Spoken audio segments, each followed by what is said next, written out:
Alright, I was not going to make this video, but then I thought, hey, why not? I'm sorry if I look like crap. I'm kind of under the weather right now. I'm not necessarily sick, I'm just not really feeling that good. And I also have the case of the messy anime character hair right now, so, keep in mind, physically, I'm not really in the best mood.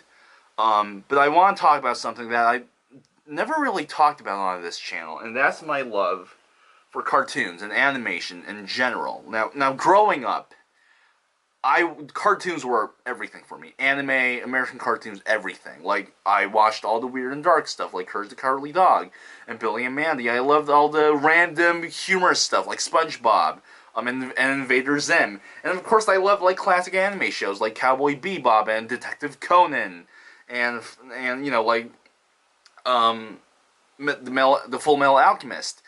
And you know, cartoons were everything for me. And at a certain point in my life, I got into movies and music, and that passion just slowly faded away. You know, a part of me thought that's just for kids, and of course, you know, I was still watching animated films, and of course, you know, when you're talking about a show like Full Metal Alchemist, it's clearly not for kids. But you know, I didn't really think much about that, and I was also really just too busy with my own personal life. But then I was babysitting my 6-year-old cousin at the time in 2012, and now he's 12, which is kind of amazing. And he asked me to watch the show with him, and I thought, okay, you know, I'm babysitting him. You know, I don't really have anything to do, and if I had something to do, I didn't really want to do it. So I was like, okay, let's watch the show. And like most 6-year-olds, he'll be like watching the show, and then he'll go do like a bunch of like dozen other stuff. But I was just stuck to the screen. I was just so amazed by what I was seeing. Like this really zany, subtle adult humor with this extremely bright colors, a lot of fluid animation, and just so much imagination going on. With the imagery, with the character design, with the way the story is going. And it was a marathon of the show, so the weird episodes just, like, got me. Right, like, it just grabbed onto my attention right like that. And that show was Adventure Time. And since then, I've seen every single episode. I did not miss one. Never missed one. And it's definitely the show that really reignited my love for animation in general. Like, that and probably, like, Gravity Falls. And definitely, like, stuff like Rick and Morty. But Adventure Time really was the first show. Like, that, when I watched that, I was just like, man, I forgot how good cartoons were in general. And especially good cartoons, where even an adult could watch and, like, admire the work and the craft put into it. And since then, a lot has happened, both good and bad, and a lot of time has passed, and I've never missed a single episode. And here we have the finale, and I wanted to talk about the finale. Now, with TV show finales, it's either going to be the best episode of the show or the worst episode of the show. In the case of the episode being the worst episode of the show, it will probably go against every single value that the show had kind of presented to you in the first place. It will half-ass all the conclusions, all the conclusions that the show desperately needed, and at worst, it's gonna be a greatest hits montage episode, and it's just gonna be terrible. They might use that Green Day song, "Time of My Life," and it's not gonna be good. In the case of it being the best episode, it will conclude all major conflicts in a very, you know, coherent way. It will leave enough for us to want more, but not need more. And it will be a good mix of, you know, feeling melancholy, because, you know, the show's ending, but also feeling a sort of happy satisfaction, because, you know, it's concluding in a good way. And it will get bonus points if it, like, confirms or addresses certain fan theories. And with those criterias in mind, I would say the Adventure Time finale is pretty damn good. And I'm not gonna...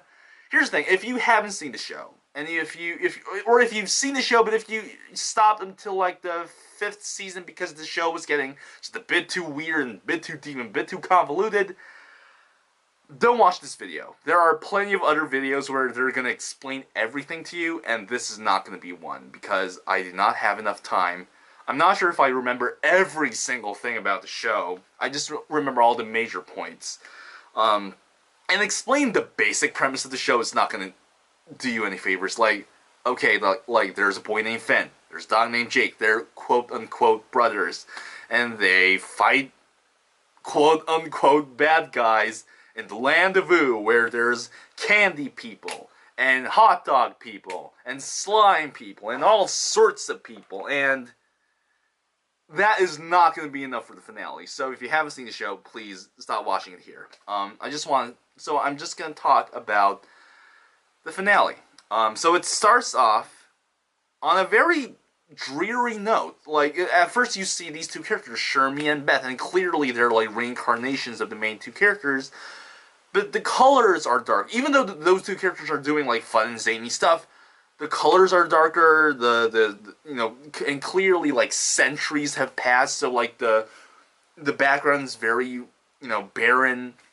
Because centuries have passed, you kind of realize that most of your favorite characters are probably dead. And that's sort of a big thing to take in right off the bat. But I'm glad that they kind of presented that tone right in the beginning, because if they shoehorned it at the end, it probably wouldn't have worked. And I think setting the tone that way was the right way to go. And it also sets the tone of a goodbye and an ending. So, it was the right choice. And starting from here, I'm going to, divide the finale into the pre-Gulp part of the show and the post-Gulp part of the show. And if you've seen the finale and if you know the show, you would know what I'm talking about. So pre-Gulp wise, it revolves around the big gum war. And it's mostly very fun-loving fights. There's nothing too dark about it, outside the last bit of the pre-Gulp part. But it's mostly, constructed of fun-loving fights and comedic moments. And there's this dream fighting scene that's just classic Adventure Time. Like, just a lot of random stuff happens. There's an anticlimactic antagonist in the form of the grass demon thing, which is much weaker than I thought he was going to be. And there's like a lot of weird, like abrupt drug-induced changes, mostly in the form of Jake like going through the whole thing. And like my favorite moment just being like him saying, like Finn is asking Jake for help, and Jake's like, yeah, I want help, but they can't lose this job. And he's like a waiter, and he's like taking orders from his brother Jermaine, and like, yeah, this doesn't make any sense. And it's awesome, and it's great. And it also like explores the villain's tragedy in the form of Gumball. You see why he's so angry at PB, and you see it from his perspective, and you see how PB experiences what Gumball experienced. And there's that really dark moment where she's that little candy girl, and she wants to say that she wants to help Gumball, and she can't say anything, but instead do a tiny stupid dance, and she starts crying. It's so dark, but it's the right amount of dark. It's not like grabbing you by the throat and asking you to be, terrified by it. It's just showing the sense of tragedy to it.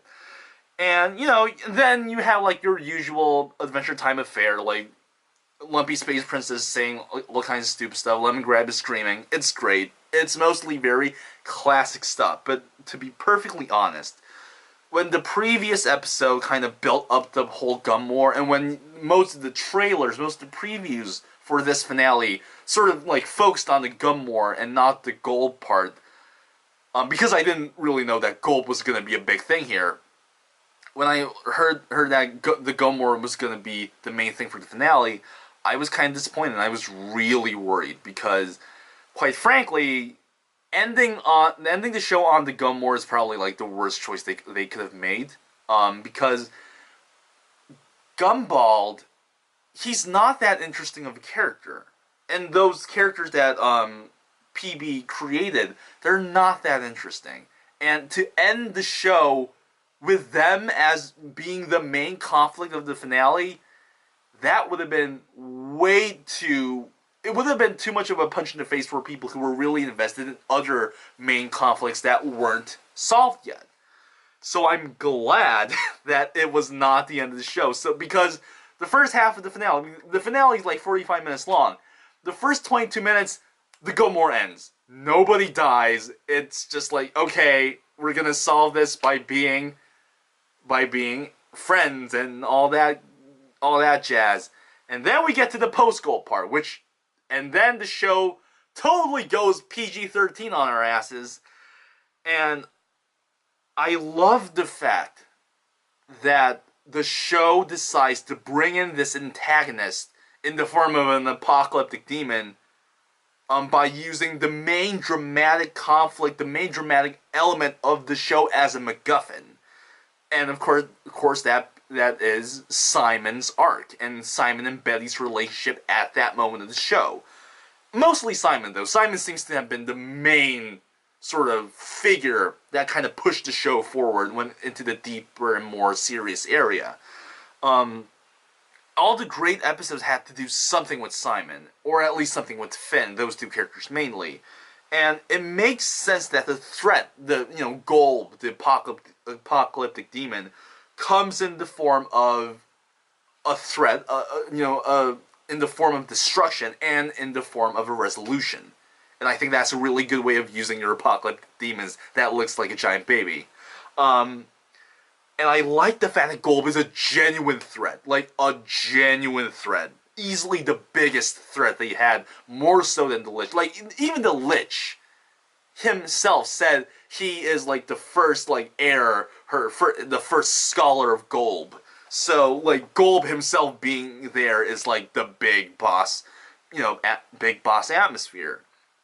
And there's just, like, a lot of great dark designs. Like that lizard thing that he conjures up. It's amazing. And it's genuinely scary. And the Golb in himself is, like, a great demonic design. With the multiple eyes and the very babyish body figure. And the way he just sits still. Like, that's just a great idea.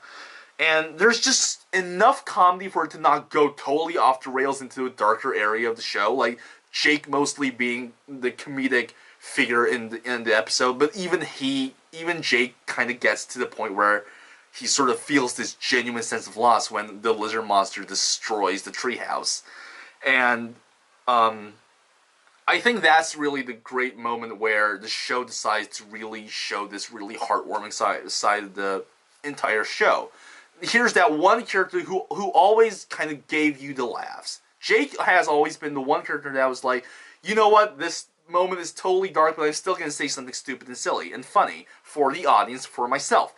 And then he senses this great loss in the form of losing the treehouse, and even he can't make a joke.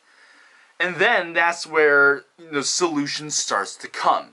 That grand solution in the form of BMO singing the song. And I'm going to get to that later, but I want to talk about some other stuff here and there. So a lot of dramatic character stuff happens in between the whole fighting stuff, because the show wants to make sure that this last finale is not just going to be this big fight scene. It's not going to go all Marvel Cinematic Universe on us. So it wants to address certain things that maybe certain audiences might have speculated. So if you know the show, you know what I'm talking about. So Marceline kisses PB. And if you're watching this video up to this point without knowing anything about the Adventure Time lore or any of the characters, PB and Marceline are both women, and this basically confirms that they're gay, or at least bisexual. I don't know. They never really addressed too much about the Finn and PB thing. I guess that was never really a thing. It was all in Finn's little brain thing. So yeah, the show basically confirms that they're a thing. So all you people at DeviantArt and all that stuff, making all that fan art and probably some really inappropriate pornographic stuff, you guys, we're done. The job's done. There's an animated form of them kissing. We don't need to do this anymore. So it's great. And it's also very progressive, which is great. And they've been teasing this for way too long. So if they did not make those two characters kiss at a certain point in the finale, a lot of people would have been pissed off. So yeah, that at least addresses some of that stuff. And you know, it's got some really dark, deep dialogue in between the whole fighting scene stuff too. Like there's this moment where Simon basically kind of consoles Finn, who's trying to escape the stomach of Golb, and you know, because Simon, Betty, and Finn get trapped inside Golb, and you know, like Finn says, "Oh, I always thought I would go by like saving somebody. I thought I would die that way." And Simon basically says, "No one gets to decide how they go," which is a really dark thing to say in a kids show. And then the solution comes. Now, the solution to the show is, it's not a new idea. It's, to put it in one sentence, the solution to the show is music saves the day. They sing a song. Golb does not like harmony. And that's how they sort of kind of defeat him. Or at least, you know, kind of make him weaker. Now, when you put that on paper, it kind of sounds lame. But it's not forced here because the show was always a very musical show. Music always took a huge role in the character development, in creating the atmosphere, like songs, not just like background, you know, scores, but songs in general took such a huge role in the show that the last solution being in the form of a song is actually sort of tear-jerking, and it's really touching, and it's really heartwarming. And when you see all the characters that you knew and loved singing the song, it's like there's so many things you feel, and it feels great. God, I should really grow the fuck up. Christ, what am I, a 15-year-old kid who listens to My Chemical Romance? But still, it's great.